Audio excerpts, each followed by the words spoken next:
Hey, everybody. I know, right? I don't play harmonica very well, or maybe shouldn't at all, but you know what? I got your attention. So here we are. This is Old Testament introduction. So this should be sixth graders watching this. So I got my pastor hat on. See, look, collar, because, I'm not wearing one. So I'm going to put my pastor hat on, and I got my Diet Dew to keep me awake and all kinds of things. So we're doing good. Okay, so what are we going to talk about today? Well, this is your intro. Basically, you're a whole bunch of sixth graders, or should be, or can be, or maybe not. Maybe your parents. I don't know. But anyway, this year is your Old Testament year. So for the Old Testament year, what you're going to do is we're going to dig into the first part of the Bible. So this is the Bible that you'll see me use quite often. Look, it's got all kinds of papers in it. It's got all kinds of things written in the margins. There's bookmarks and little notes and a whole bunch of what is going on here kind of stuff. Anyway, this is my Bible that I use. Okay, you're going to get one or should have gotten one, or maybe you haven't, but you can stop by and pick it up. Look, it's all wrapped in cellophane. It's brand new. It's the same Bible. Okay, so what's the Old Testament? The Old Testament's the first part, oftenly referred to as the Hebrew Bible, right? It's the story of God's people kind of previous to Jesus showing up. So what I've got here is I got a little video that I want you to watch. It's about the Bible being true. So we're going to watch that and see what happens. Okay, so there you go. Have a good time. See if I can figure out the, electronics, because I get this handy dandy little board here that I can punch buttons on, and all of a sudden it'll go boom, and you'll see my PowerPoint. It's awesome. So let's see what happens when we hit play here. No, I don't want that. I want to go back to the beginning, and then we'll go like this. Boom. Have fun.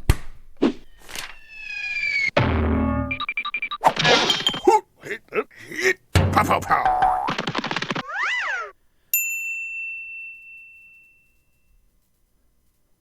Is the Bible true? Has this ever happened to you? Some guy in your gym makes fun of you for believing in the Bible. He says something like, "It's totally not true, duh." And you say something clever, like, It is true. He counters with, Nuh-uh. And you retort, Shut your mouth. It can get pretty intense. So who's right? Is the Bible true? Well, believe it or not, a whole lot of really smart people have argued about this very question for hundreds of years, and both sides have stacks of evidence. Extra-biblical manuscripts fully support my previously stated thesis. Nuh-uh. Shut your mouth, truth hater. But a lot of times when people ask, is the Bible true? Truth elbow. What they're really asking is the Bible historically accurate? Is the Bible a history book? Well, yeah, sort of. But not really, sort of. Part of the problem here is that we can't really irrefutably prove or disprove historical accounts of human events. So there's no way to really prove or disprove the historical accuracy of the Bible, mostly. But that's not really the point. The point is, the Bible isn't supposed to be a history textbook. It wasn't written like a history textbook. It was written like the Bible. So if it's not a history textbook, what do Christians mean when they say the Bible is true? Well, to many Christians, faith depends on accepting the entire Bible as historically accurate. For them, truth equals fact.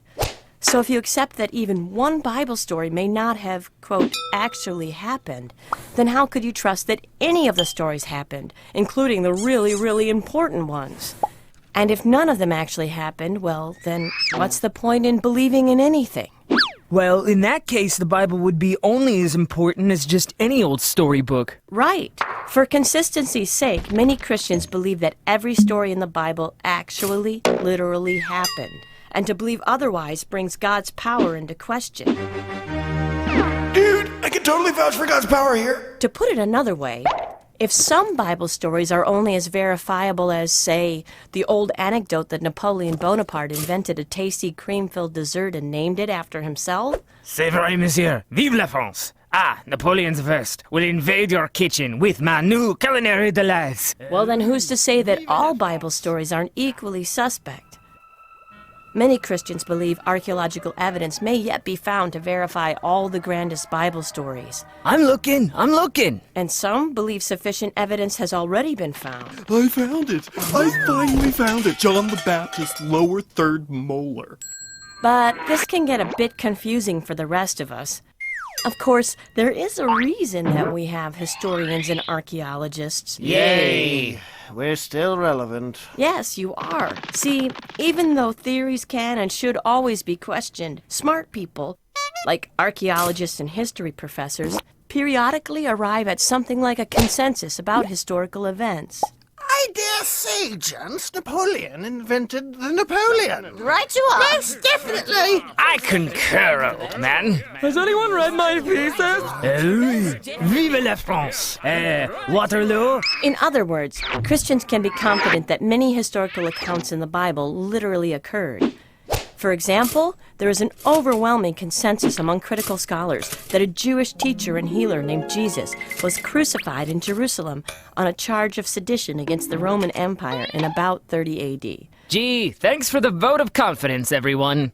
But there are other accounts that don't enjoy quite the same level of consensus among scholars. Does anyone know where the gag reflex is on one of these things? Now, consider this. For the very first people who heard these Bible stories, the difference between a factual historical account and a really powerful story didn't really exist. For them, a Bible story could be very true indeed, whether or not anybody could prove that it actually happened. The important thing for them was the meaning behind the story, that it demonstrated the character of God, the God they knew was active in their everyday lives and throughout history. You see, their faith was never in the story at all, or in the storyteller, or even in the pages of a book. Their faith was in God. So what do you think? Is the Bible true?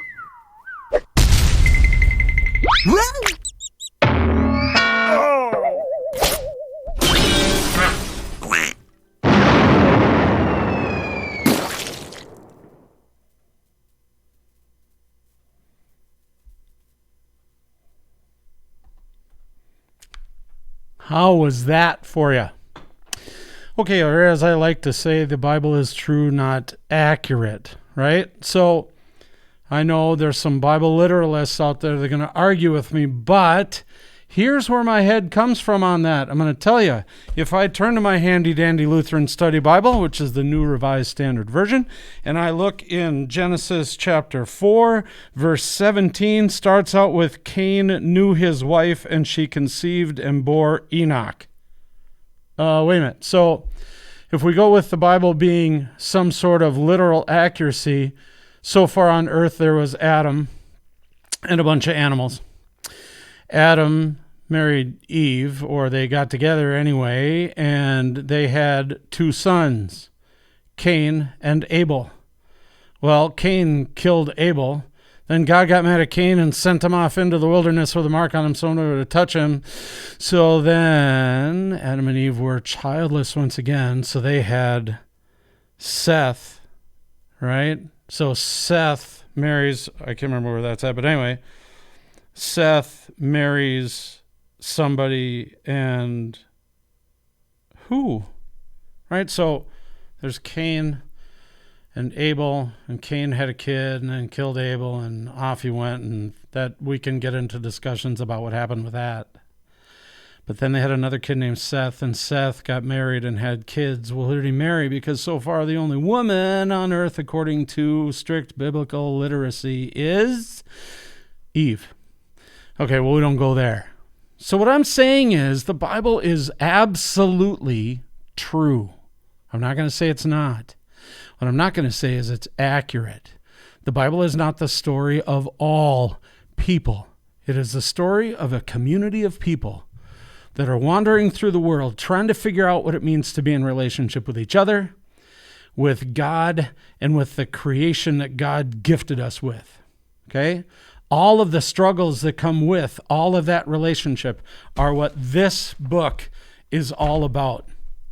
And our job as children of God, basically, is to read this and figure out where we are in it. What does it mean for us? Because the story you get is not the story I'm going to get. because I have a different life. Okay, so you sixth graders are going to start with the Old Testament. So look through that. The Old Testament has a lot of parts to it. We'll mess with some of those parts as we go along. The first 5 books are called the Pentateuch because, penta is Greek for 5, so why not? It's called the Pentateuch, commonly thought of as written by Moses. However, some of that happens after he's dead, so it'd be a little tough. I'm just saying, it'd be really, really hard to write after you're dead. Not impossible, right? All things are possible with God. Maybe he did. I don't know. Okay, it really doesn't make any difference. But then we get into some of the great history of our people. We'll go through kings and judges and all this, and we'll find out that not everybody behaves the way they should. And there's this great pattern through the Old Testament that we'll talk about a lot, where God gives us something because God is a giving God. And then we mess it up. It's called sin. And then God punishes us. And then we say, oh, we're so sorry, God. Please forgive us. And God forgives us. And we start all over again. He gives us something and we mess it up. He punishes, we beg forgiveness, and he forgives. And that pattern just goes on and on and on until eventually God goes, what is the matter with you people? You don't understand. I'm going to put on skin. I'm going to come to you in the person of Jesus, and I'm going to figure some stuff out. Okay, I'm going to show you how it's done. So that is kind of the pattern that we're going to deal with. So we're going to talk about a lot of different subjects here. We're going to talk about sin and forgiveness and creation and a lot of those things. We're going to talk about some of the important people that are in the Old Testament. If you have been through a lot of church school, because not all of you have, but if some of you have, then you're going to say that you're really bored of some of those stories. Good. Because we are going to tear those stories up and we're going to kind of look at them in new and different ways. And then eventually across this thing, we're going to try and figure out what it means to be people now and listen to and read and kind of empathize with or step into the shoes of the people that are in the Bible, because there's a lot of really great stories of how people either got along or didn't get along. And, right now we either get along or don't get along. And God has some things to say about that. So we're going to see what we can do with that. And I have to quit looking at the screen. I have to start looking at the camera. I'm not much of a tech guy. So, we'll figure it out as we go. Like I said, new, and it's kind of a brave new world. Read that book. Some of you parents will face palm that because, it's just the way it is. But anyway, I'll try and be good, and we'll see what we can do. Okay, so thanks for tuning in. Share it with your friends. Go out this week and be Christ to someone. We'll figure out what that means as we go through these 3 years as well. So, a little prayer. God be with all you little people today and all you big people today and everybody everywhere. Lead us into what it means to be us in this world. Thanks. We'll see you again soon. Bye.